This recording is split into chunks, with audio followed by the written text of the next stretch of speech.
Shalom, shalom, boa noite.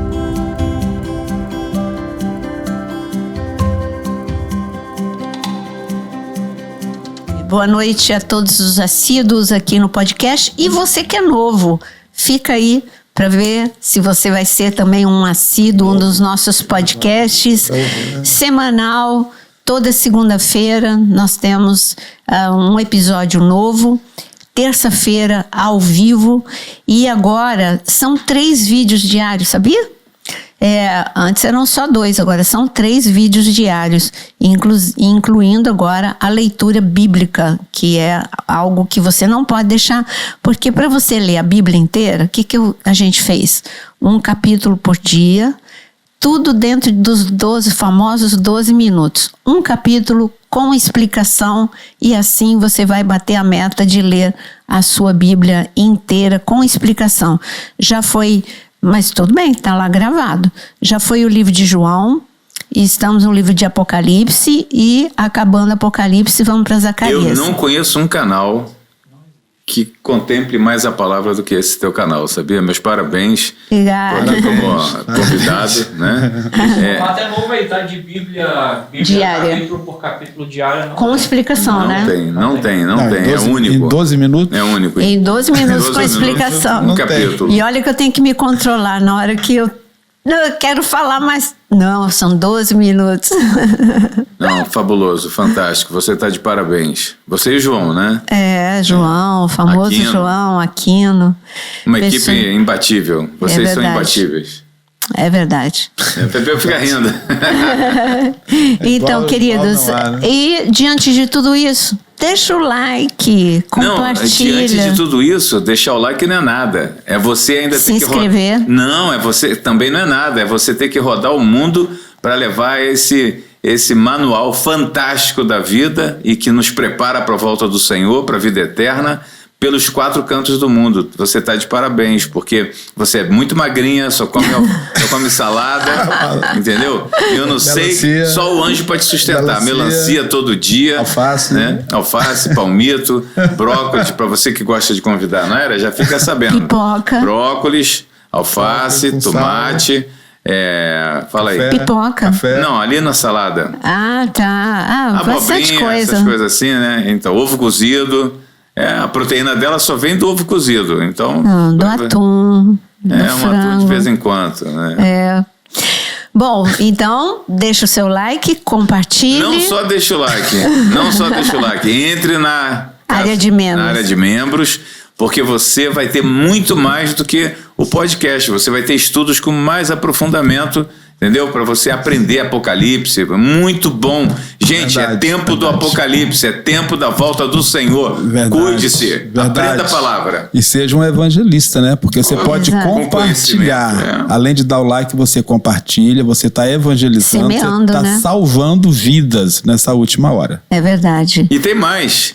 Sabe quanto se você disseminar a palavra, se você lançar essa semente que você está recebendo... Não volta vazia. Não, primeiro não volta vazia. E em muitos casos vai chegar no último segundo da vida de algumas pessoas. E aí elas serão salvas porque você fez isso. É verdade. Fica ligado. E o nosso tema hoje?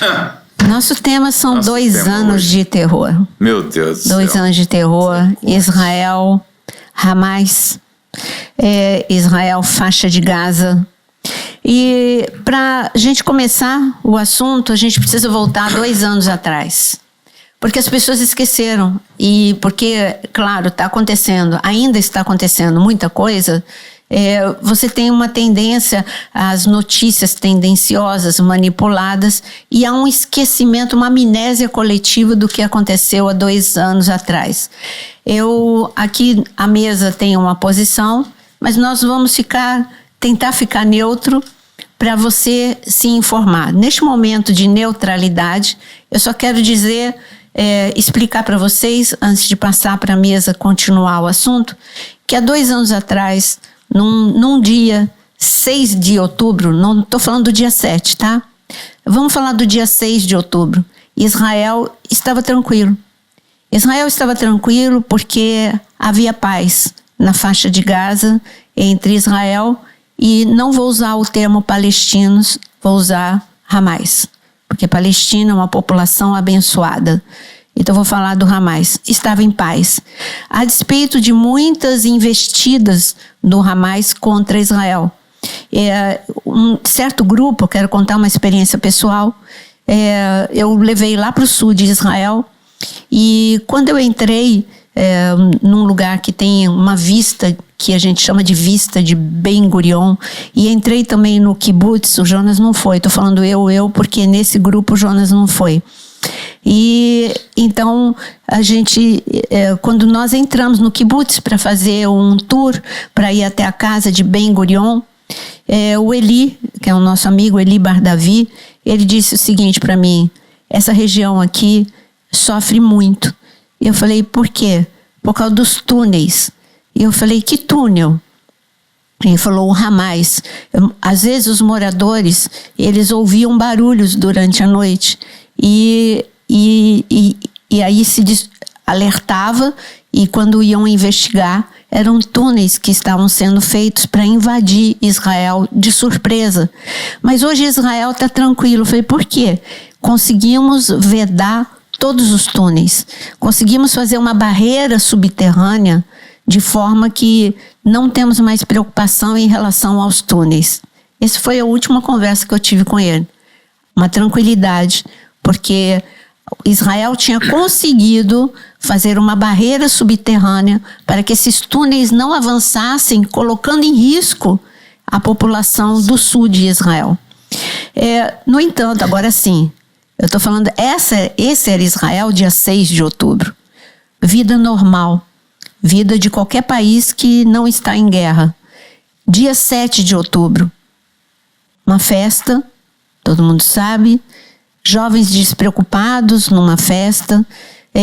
Aqui no podcast nós temos um podcast com 2 sobreviventes e moradoras de kibbutz, do kibbutz que foi atacado. Os kibbutz do sul de Israel estavam tranquilos, as pessoas estavam dentro de casa dormindo, crianças, mulheres, homens estavam dormindo. Uma das sobreviventes disse: minha filha estava sozinha em casa e ela faz esporte, é elite, e eu e meu marido estávamos fazendo uma maratona. Ela como chama aquelas? Triatleta, sei lá eu. E o marido era só bicicleta, enfim, a filha em casa e eles fazendo o seu exercício.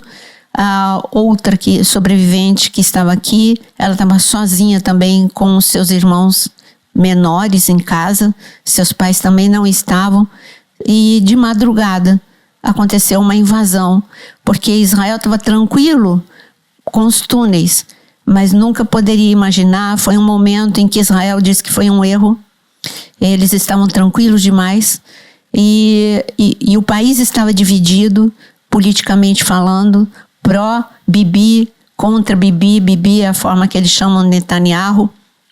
Então o país distraído e muito seguro de si não pensou num ataque terrestre, não pensou num ataque num ataque terrestre principalmente. Perdão, hoje já se sabe que houve uma falha, né? Essa tranquilidade foi inadequada, porque sim, Israel está em guerra 365 dias por ano, né? De fato, ele não pode dormir sossegado, porque imagina um ataque repentino com mísseis se o sistema de defesa estiver desativado, né? Tem que estar alerta o tempo todo. Então, foi reconhecido, depois desses 2 anos já foi concluído alguns inquéritos e algumas pessoas já pagaram, né, até com demissão, pela negligência. Houve uma negligência muito grande. Eu acho que a segunda negligência foi aqueles meninos fazerem uma festa de rave justamente no sul, lá do ladinho das muralhas. Mas era a tranquilidade da segurança. Mas era na cerca com Hamas. Mais ou menos. Terceiro item para mim de negligência. O Israel tem um serviço secreto, o melhor do mundo. Mossad é o melhor do mundo.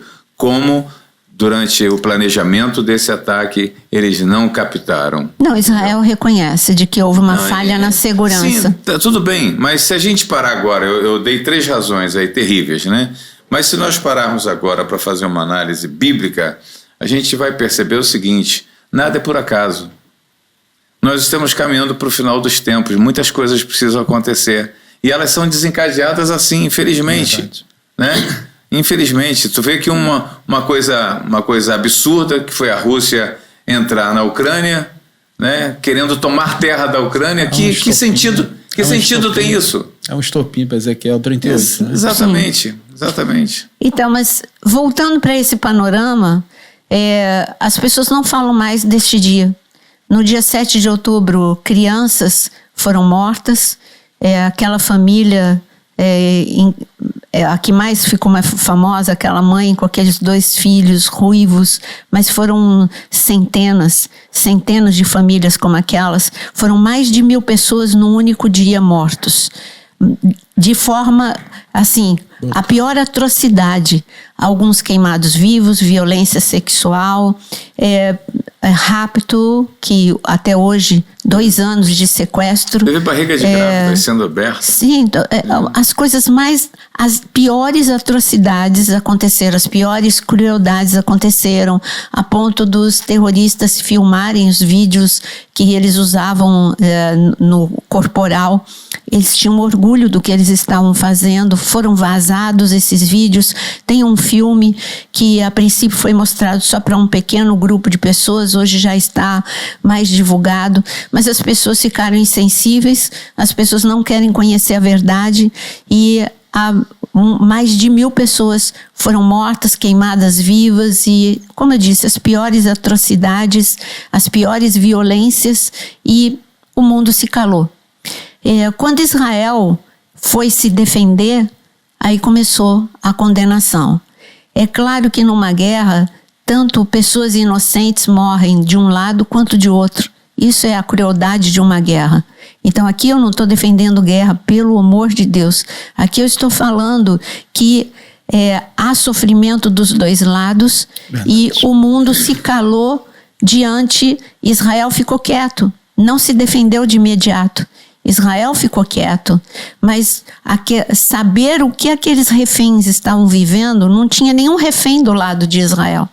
Mas do lado do Hamas, os reféns continuam lá, com tortura física, psicológica, com tortura a ponto de não ter alimentação. Vocês viram como eles foram devolvidos. No momento em que os sequestrados recentemente começaram a ser devolvidos, 1, 2, 3, pouquíssimos, foi com humilhação em praça pública, tanto que agora a exigência é que não seja dessa forma, humilhando eles em praça pública, dando diploma para eles, diploma do sofrimento? Como assim?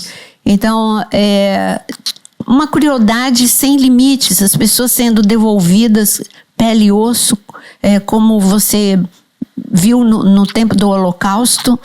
E até um dos que foram devolvidos falou assim: nos últimos dias, quando eu seria devolvido, eles começaram a me entupir de comida para eu não ir do jeito que eu estava, e sempre fazendo tortura psicológica. Então esses são 2 anos de terror, 2 anos de terror em que hoje a mídia só fala de um lado, não fala do outro, do grande sofrimento de Israel. E Israel tem um problema, tipo, entregar e dizer, tudo bem, volta o controle do Hamas, colocar a população em risco mais uma vez, porque eles ficam quietos. Eles dizem que o objetivo deles é eliminar Israel. Então não mudou, o objetivo deles continua sendo eliminar Israel. Inclusive já vazou vários vídeos deles dizendo que eles vão fazer no Irã, né, o líder do Irã diz que eles vão fazer coisa pior do que fizeram no dia 7 de outubro. Então, quer dizer, hoje o mundo condena Israel se defender, mas as ameaças de fazer pior do que o dia 7 de outubro, todo mundo caiu no esquecimento. Mais de 1.000 pessoas mortas num único dia, não é isso? Então são 2 anos de terror. A gente tem que mencionar aqui uma pergunta, né? Com uma pergunta: qual a razão do ódio contra Israel? Qual é a razão do ódio contra Israel? Uma nação que produz, uma nação democrática, uma nação que... única no Oriente Médio, democrática. Uma nação que desenvolve tecnologia em benefício da humanidade, porque toda a humanidade terrena usufrui, né? usufrui do desenvolvimento tecnológico de Israel. Engraçado, né? Até o Brasil se beneficiou muitas vezes, né? Quanto da irrigação, a parte de irrigação. Foi uma tecnologia israelense que foi trazida para cá. E outras tantas, né? A medicina usufrui demais. Quantos avanços na medicina. Tecnologia. Quantos avanços tecnológicos, né? Então, uma nação que não está procurando guerra com ninguém. Uma nação que só quer viver. É tudo. Mas é uma nação que... Como chama o exército de Israel? IDF. É o exército de defesa de Israel. Defesa, não de ataque, de defesa de Israel. Então a gente só pode entender por um ângulo isso tudo que acontece. É um povo que presta louvor e adoração ao único Deus, né? O Deus criador dos céus e da terra, o Todo-Poderoso, né? O Deus de Abraão, Isaac e Jacó. E o motivo do ódio para mim da humanidade contra Israel é esse, é do Deus Todo-Poderoso. Entendeu? Então vamos ao discurso deles. Discurso. Nação sionista. Peraí, ela está lá por direito. Direito que obtido em 1948 é oficial, não foi uma invasão, é um direito deles existirem como nação, primeiro. Em segundo lugar, é uma segurança bíblica, que Deus disse que eles estariam lá. Como assim? Israel existe desde o tempo de Abraão. A existência de outros povos é um período muito mais recente. Mas eu não quero entrar nesse quesito. Eu quero dizer que o que está acontecendo hoje e quando o discurso, vamos lá, quando um jovem que veio conversar comigo, eu falei, quando você canta ou quando você discursa dizendo Palestina livre do mar até o rio, você não está falando da liberdade da Palestina, você está falando do genocídio de Israel. Porque do mar é onde é a faixa de Gaza. Agora, até o rio, é até o Rio Jordão. Isso significa a largura total de Israel. Israel é desse tamanho, gente. Israel é um país que é do tamanho de Sergipe, menor do que Sergipe. Então, quando você canta do mar ao rio, você está falando um fim à nação. Você está falando de genocídio. Quer dizer que os nossos jovens, quer dizer que todos aqueles que cantam essa música estão lutando pelo palestino ou está lutando pela eliminação e genocídio de uma nação? Aí, você lutar pela liberdade do palestino é você dizer que a faixa de Gaza seja só dos palestinos sem o Hamas. Que seja só dos palestinos. Ok, aí você pode defender. Agora, quando você fala do mar até o rio, você está dizendo genocídio a Israel. Você sabe que tem muita gente que não conhece, né? Que a geografia. É contra Israel por desconhecimento, inclusive. Israel abriga hoje, como cidadão israelense, uma quantidade gigante de palestinos. Sim, eles são, com todos os direitos. Eles são vereadores, são deputados dentro de Israel, né? Participam do parlamento. Tem carteira de identidade. Estão incluídos cidadãos. dentro das instituições, trabalham para as direitos instituições. Iguais. Sim, tudo igual, sem problema nenhum. Então, e se você perguntar para um palestino o que ele acha de Israel, pelo menos os motoristas do nosso ônibus, o guia fala em hebraico, mas daqui a pouco a gente está lá no ônibus, aí a gente vê a coisa mais engraçada. Os dois conversando, e muitas vezes eu filmei, olha que coisa linda. É o judeu, que é o guia, o palestino, que é o motorista, e eles conversando amigavelmente, ora em árabe, ora em hebraico. Aí você vê o guia falando em árabe, você vê o motorista falando em hebraico, e uma coexistência bonita, pacífica. Sim.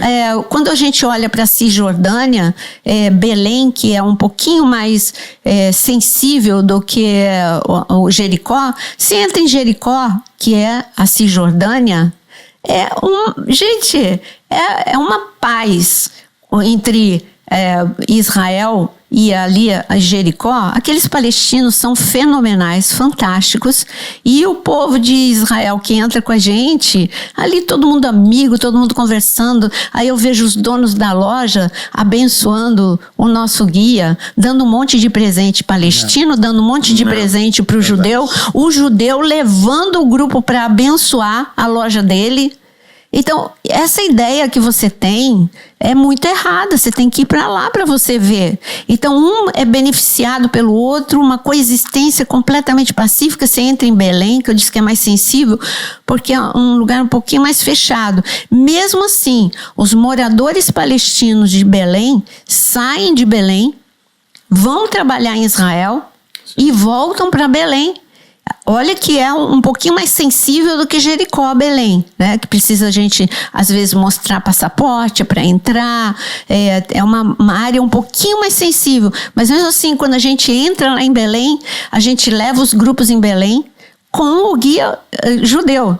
E a gente entra, tem um restaurante que eu gosto demais de ir lá em Belém, tem as lojas que são abençoadas através dos judeus que estão levando ônibus de turistas lá em Belém.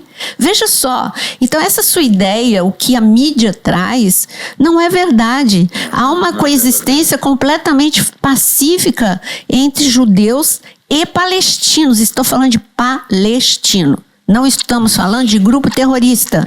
Agora, grupo terrorista é outra coisa. Mas você não pode esquecer, você e Pepeu, não podem esquecer, que as crianças palestinas, pelo domínio terrorista, né, da Palestina... Não, aí a gente está falando de faixa de Gaza. Não, tudo bem, eu estou falando de faixa de Gaza também. As crianças nas escolas, elas são ensinadas a odiar Israel. Entendeu? Pelo grupo terrorista, não pelos palestinos. Mas quando eu me lembro uma vez na Jordânia, com o guia jordaniano, e ele me dizendo que odiava esse povo que ficava ocupando, que a terra era ocupada, não era uma nação, né? E eu perguntei, mas por que você odeia? Porque eu fui ensinado desde criança a odiar, entendeu? Então tem muito disso, porque quando você para pensar sobre o que é feito entre essas duas nações, é muito interessante o que eu vou falar aqui, né? Aquela campina ali do Jordão, onde é tudo verde, né, por causa da água, Israel cedeu uma parte dessa campina para eles produzirem alimentos, né? De acordo, né? De acordo com eles. Israel cede água para a Jordânia também com um acordo. Então há uma convivência entre as nações ali, sabe, sadia. Há um tratado de paz. Mas no coração do povo tem um ódio mortal, um ódio diabólico, porque foram ensinados a odiar Israel. Agora, gente, tudo isso que a gente está falando aqui é a realidade de lá, né? Depois da Nayara pisar naquela terra 36 vezes, eu pelo menos 13, né? O Pepeu pelo menos 2, né? A gente acaba tomando, né, esse conhecimento, aprendendo, né, sobre as coisas que a gente está vendo, e como a Nayara acabou de explicar aqui, nem só por dentro de Israel, por dentro também da Cisjordânia, como Jericó. A gente não tem uma vez que a gente vai a Israel que a gente não vai a Jericó, porque é agradável ir a Jericó, é agradável a convivência com os palestinos ali de Jericó. Porque a gente tem amigos, tanto judeus quanto palestinos. Eles escrevem pra gente e falam, faz tempo, ontem mesmo recebi uma mensagem de daquelas lojas, né? Puxa, faz tempo que você não vem. Então, nós temos amigos, tanto judeus quanto palestinos. Temos muitos amigos jordanianos. Jordânia já é um país. Jordânia, como Jonas disse, tem a sua dificuldade de aceitar Israel como nação, ok, mas tem um tratado de paz. Tem. São beneficiados por Israel com a tecnologia, porque a Jordânia luta com a falta de água, assim como Israel. Israel aprendeu e ensina a Jordânia a lidar com isso. Agora, nos ataques do Irã, se posicionou a favor. Mísseis para dentro de Israel, a Jordânia interceptou vários mísseis. Ou seja, ajudando, né, guardando Israel. Por causa do espaço aéreo, né? Porque para o Irã mandar qualquer coisa contra Israel tem que passar pelo espaço aéreo jordaniano.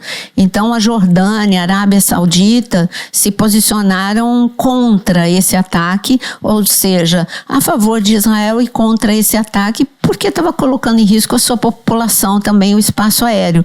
Mas eu tive essas experiências quando fui para a Jordânia, até um pastor que se converteu, ele participava da inteligência, ele perseguia cristãos, e ele se converteu e ele falou assim, uma coisa que eu precisei reaprender a respeitar Israel, porque a gente tem um acordo de paz, mas eu nunca consegui considerar como nação, era como ocupação israelense. Isso é cultural.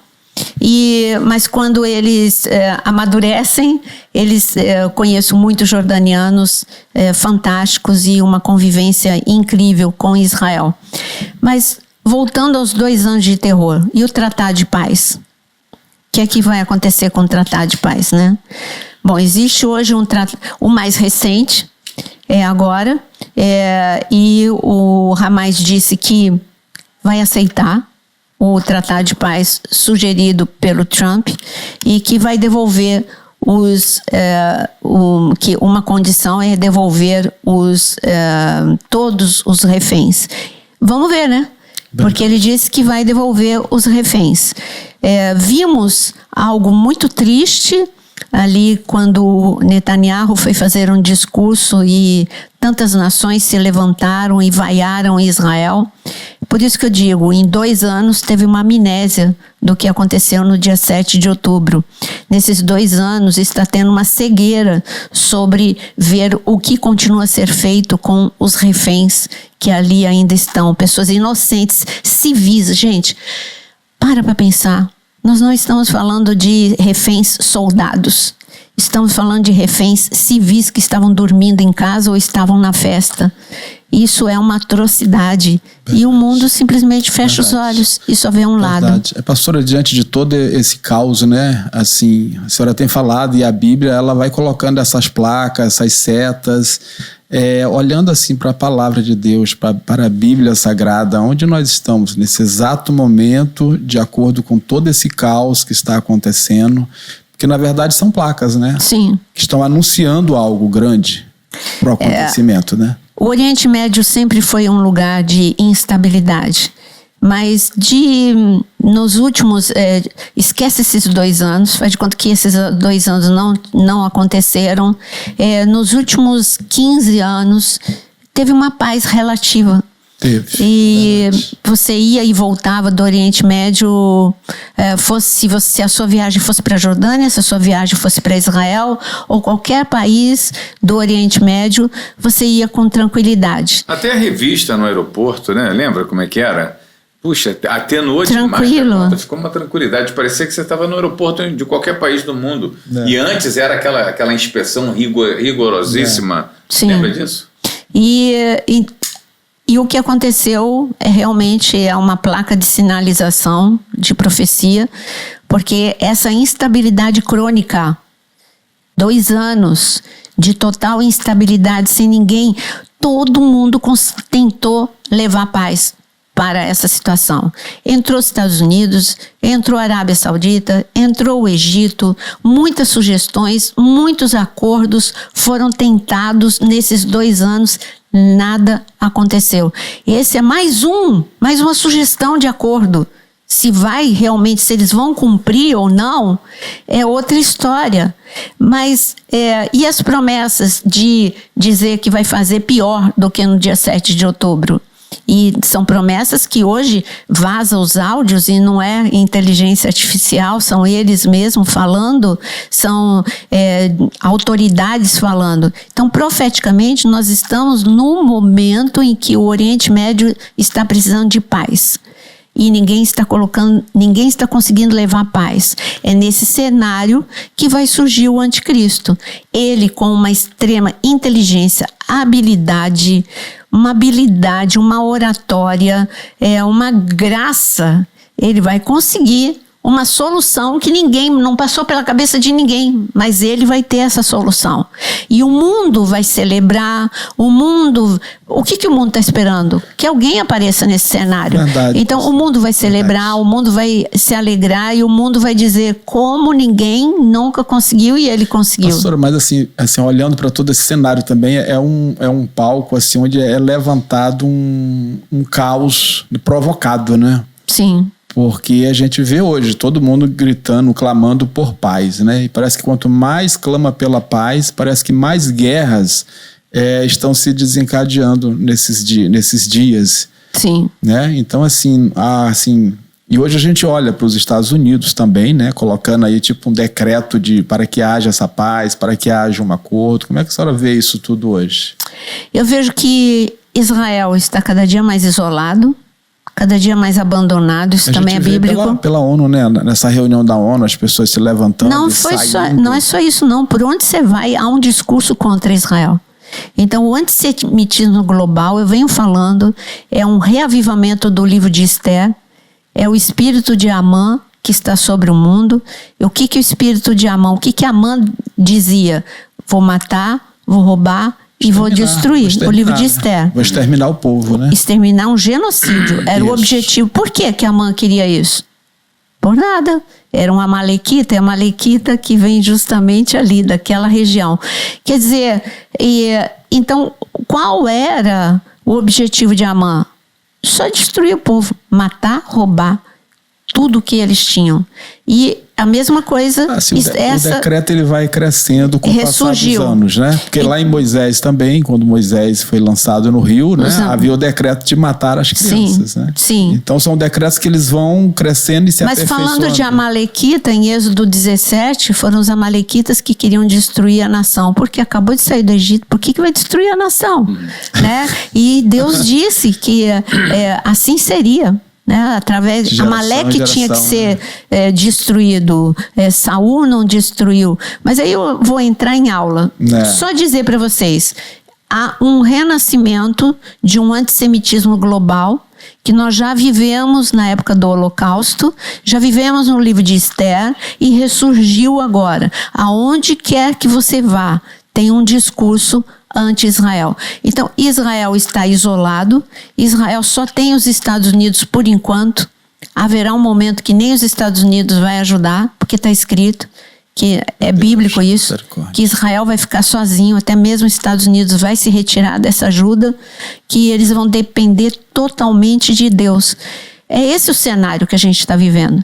2 anos de terror, sem uma perspectiva de fim, porque neste momento há um cessar-fogo, mas continua a mesma instabilidade. Instabilidade, não está tendo ataques do Hezbollah, não está tendo neste momento, de vez em quando vem uns mísseis ainda dos Houthis, mas não está tendo ataque do Hamas, não está tendo ataque do Hezbollah, há um cessar-fogo, mas não acabou, precisa os reféns serem devolvidos para que o acordo de Israel sair da faixa de Gaza, mas o que Israel quer é que o Hamas também saia, que devolva para os palestinos, não para o Hamas. Parece que nesse exato momento o Hamas está bastante destruído. É óbvio, depois de 2 anos de batalha, né? Não sei como suportaram tanto tempo, mas está bastante enfraquecido. Mas o Irã não. Todos os grandes... Sim, mas o Irã precisa dos braços, Hezbollah e Hamas, né?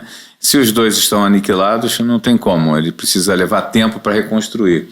Por isso, o remanescente do Hamas está aceitando esse acordo, porque é uma maneira deles sobreviverem, ainda que fora da Palestina. Mas o que eles dizem que é só um tempo para pegar fôlego. Eles pegam fôlego rápido.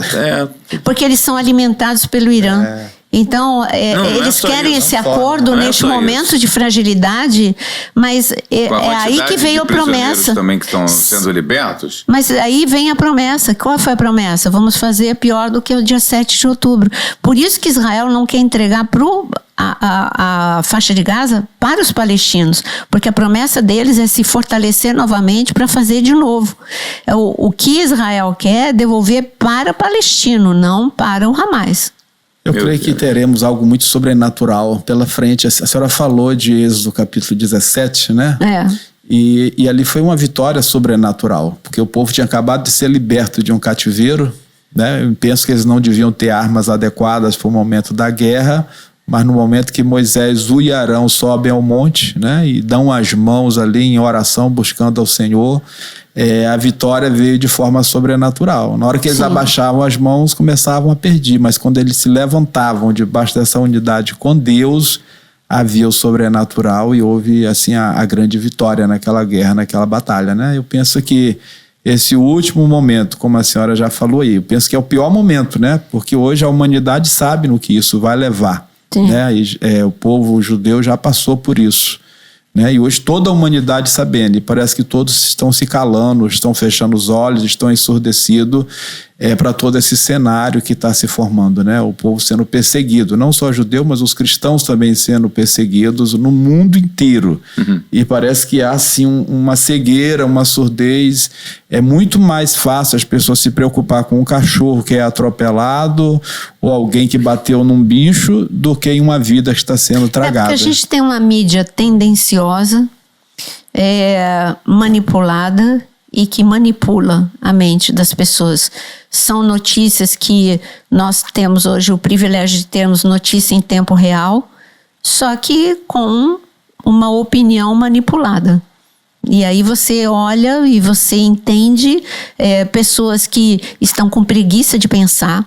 A geração que nós estamos vivendo é uma geração que é influenciável, tem preguiça de pensar, preguiça de receber as fontes corretas de informação e por isso ficam com a mente deturpada. É aquela cegueira que você falou, né? E o que nós falamos também já em podcasts anteriores, de que é o diabo que cega o entendimento das pessoas, é o que está escrito. E assim sempre foi com Adão, foi com Eva, desde Adão e Eva que ele cega o entendimento para a verdade. E é isso, não é porque nós amamos Israel, porque a gente reafirma aqui, nós amamos o mundo árabe, nós amamos os palestinos, nós só não amamos o terrorismo, só isso. Mas a senhora crê que vai haver um sobrenatural diante disso tudo? Olha, a pergunta você me pegou, porque vai ter mais crise do que sobrenatural. Vai, né, pastor? É a previsão bíblica, inclusive. E porque o mais próximo que nós estamos é o surgimento do anticristo. Esse é o mais próximo que eu estou. Então eu estou falando de que vai haver um tempo de paz, mas é uma paz de engano, para depois acontecer o sobrenatural. Se a gente falar de Ezequiel 38, aí tem esse sobrenatural. Isso. Quando Israel estiver sozinho numa guerra que vai ser pior do que o que nós estamos vendo, o Senhor promete em Ezequiel 38 que haverá uma intervenção divina. Então, falando, tem dois pontos que vão acontecer. Um, o surgimento do anticristo, e o outro, uma defesa. Como foi, quando você pensa de defesa de Israel sobrenatural, pense em 1948, Isso. 1967 e 1973. Né? Esses três pontos, as vitórias foram... Pesquisa. Hoje é tão fácil, pega a inteligência sobrenatural, perdão, pega a inteligência artificial, a sobrenatural é só de Deus, tá? De Deus mesmo. Pega a inteligência artificial e digita essas 3 datas e você vai ver que foram 3 guerras em que Israel venceu de forma sobrenatural. Não tinha como. Acabou de ser decretado nação e todos os países árabes vieram contra Israel. Em 1967, naquele momento em que estava sendo retomado Jerusalém, também parecia que não tinha como Israel vencer aquela guerra. Em 1973, Israel foi pego de surpresa, como há 2 anos atrás, e também foi uma vitória sobrenatural. E Ezequiel 38 também vai ser no momento que Israel vai estar, inclusive sem os Estados Unidos, vai ser uma vitória sobrenatural. Tá bom, então assim, né, eu tô provocando agora, tá? É um alerta, né? Porque diante de tudo isso estamos nós, a nossa casa, a nossa família, né? Seja no Brasil, seja nas nações, né? Porque o mundo inteiro é afetado por Sim. causa disso, né? E qual o meu posicionamento? Qual o nosso posicionamento diante disso, né? O nosso posicionamento é orar por Israel, orar pela paz de Israel. Quando você ora pela paz de Israel, você também está orando pela paz do povo palestino, porque Israel ele tem uma coexistência pacífica. Então, continua tendo a Cisjordânia, continua tendo a faixa de Gaza, se quiser chamar faixa de Gaza de Palestina, ok, mas sem o terrorismo. Então, nossa posição é que o Senhor possa eliminar a maldade, que o Senhor possa eliminar o terrorismo e que os povos tenham paz. Essa é a nossa função, é uma ordem. A ordem de Deus é orar pela paz de Israel, porque quando você ora pela paz de Israel, você está orando pela paz no Oriente Médio de forma geral, né? Amém. Hoje a gente tem a paz com o Egito, a gente tem a paz com a Jordânia. Amém. Então, quando você ora pela paz de Israel, você está orando pela paz dos palestinos também. Amém. É isso. Muito bom. Queridos, sempre procurem fontes corretas de informação. Verdade, né, pastor? Não se deixem manipular. Esse é o nosso aviso. É tempo de engano. Engano não é só engano religioso, é engano também nas informações. Então, cuidado com o engano e sempre fuja de vídeos sensacionalistas. E procure pessoas que... Nós não somos os únicos. Procure pessoas que falem a Bíblia e que conheçam o mínimo de geopolítica e que falem a Bíblia e que você possa perseverar na verdade em nome de Jesus. E quero aproveitar esse momento final para que você possa, aquele pedido, né? Deixa o like, compartilha, vê se você está inscrito no canal ainda, às vezes sai por engano, veja se você está inscrito e venha conhecer a nossa área de membros. Deus abençoe a todos vocês. Amém, amém.